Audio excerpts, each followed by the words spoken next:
गरीब माँ और 5 बेटियों का गाजर घर। बाबूजी, रोटी बना दी है, खा लीजिएगा, मैं खेत पर जा रही हूँ। तभी खटिये पर से बूढ़ा रामा खांसते हुए बोला, अरे बहू, ये ले, मेरी शॉल लेती जा, बाहर बड़ी ठंड पड़ रही है। नहीं बाबूजी, इसकी जरूरत आपको ज्यादा है, क्योंकि घर में ओढ़ने को एक भी कंबल नहीं। माँ, आज हम तीनों भी आपके साथ चलेंगे खेत पर बच्चों, तुम्हारे पास स्वेटर भी नहीं, सर्दी लग जाएगी। माँ, जल्दी तो आपको गुलिया दीदी और तानी दीदी को भी लगेगी।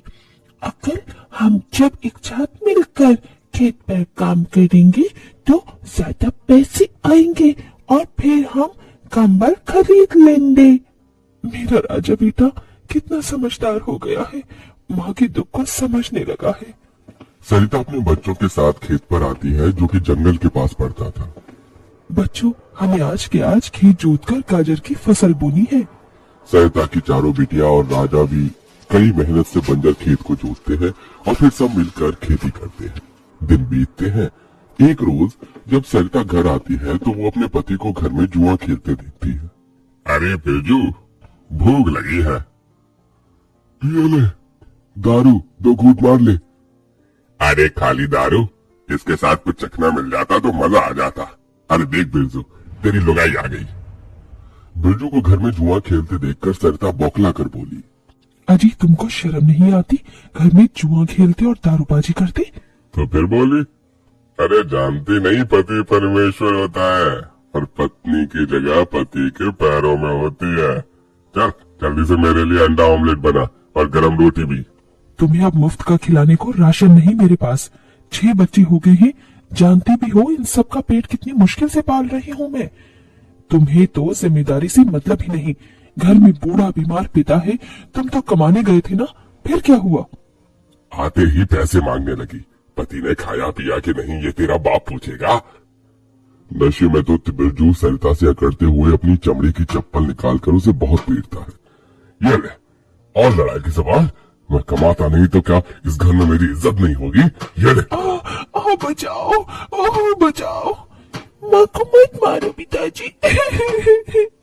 तभी लड़खड़ाते हुए बिछौने से उठकर बूढ़ा रामा कहता है, अरे निकम्मे, छोड़ दे बहू को, निकल जा इस घर से तू, और फिर कभी शक्ल मत दिखाना। अरे ये मेरा घर है, मैंने बनाया है इसे। बिरजू चला जाता है। तभी रामा रोते हुए बोलता है, अरे जाने कैसे उड़ाऊ बेटे को जन्म दे दिया है मैंने। मेरे हाथों भारी गलती हो गई जो इसे तेरी शादी कराई। बहू, माफ कर दे मुझे। पर उस 5 बेटियों की गरीब माँ का दुख इतना ही नहीं था कि एकदम से जोरदार तूफान उठा और झोपड़ी की छत हवा के झोंके से उखड़ कर गिर गई। हे भगवान, इतना भयंकर तूफान! तानी, गुड़िया, अंजू, तुम तीनों सोनी, राजू और मुनिया को लेके बाहर निकलो, मैं दादाजी को लेकर आती हूँ। उठिए बाबूजी। नहीं बहू, तू जा, मेरा समय आ गया है।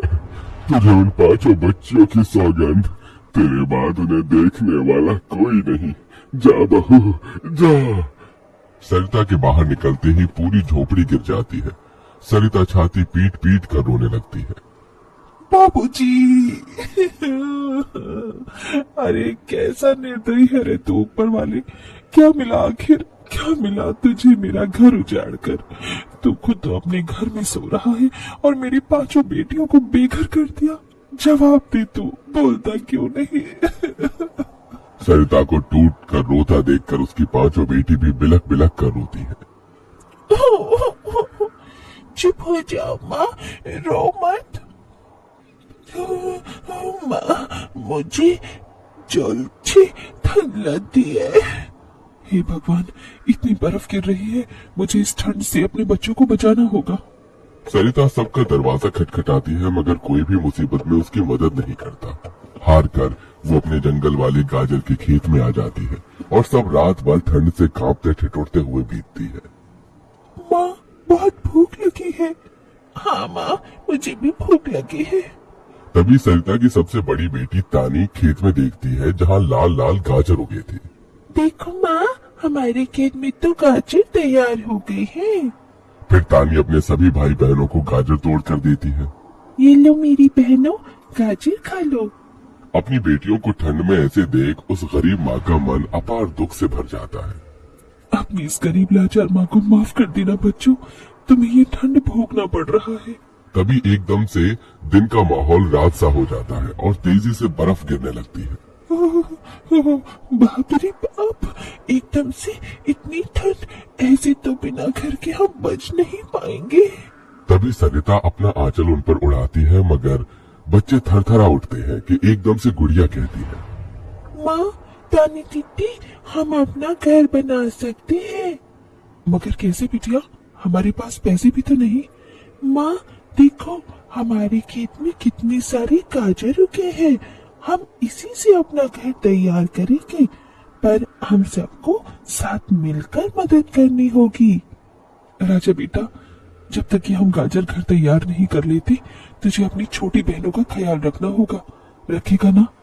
हाँ माँ, रखूंगा। सरिता आग जलाकर अपने दोनों सबसे छोटे बच्चों को उसके पास बिठा देती है और खुद अपनी चारों बेटियों के साथ उस भयंकर ठंड में गाजर घर बनाने लगती है।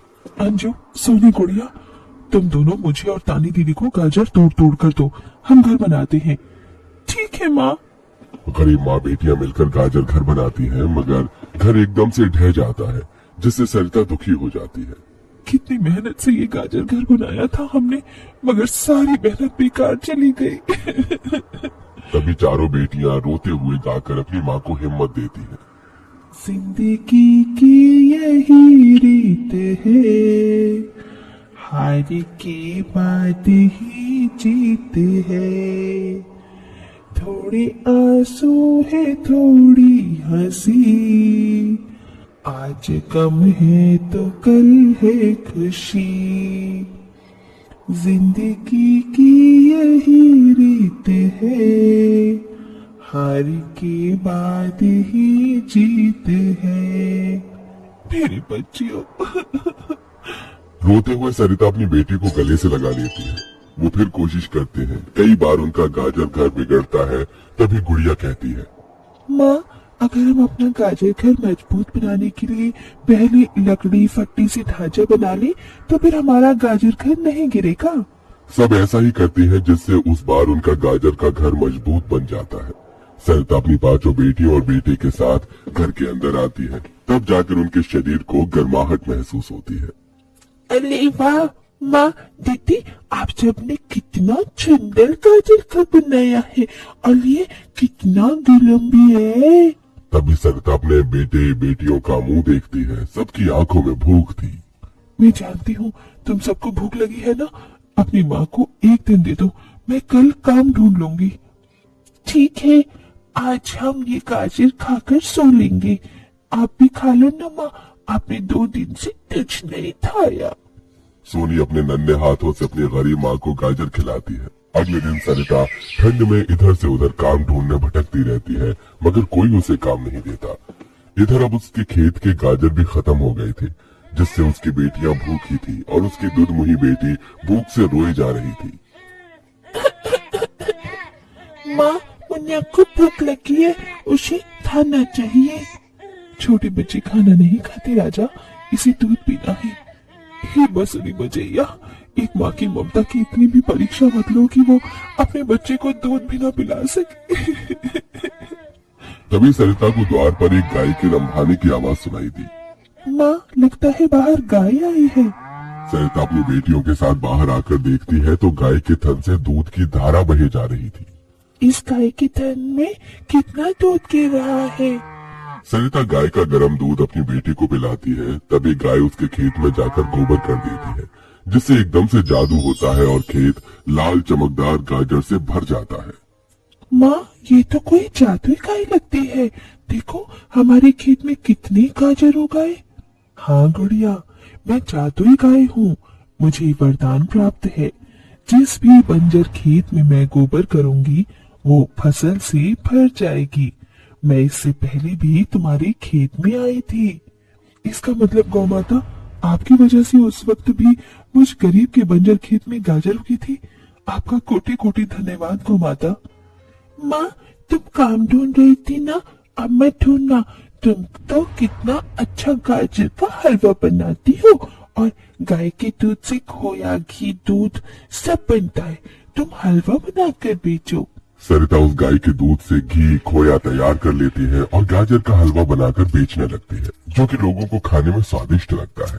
उसकी अच्छी कमाई होती है, जिससे उसकी आर्थिक स्थिति ठीक हो जाती है और वो गाय उसके गाजर घर के बाहर बंधी खेत के गाजर और घर दोनों की पहरेदारी दिया करती।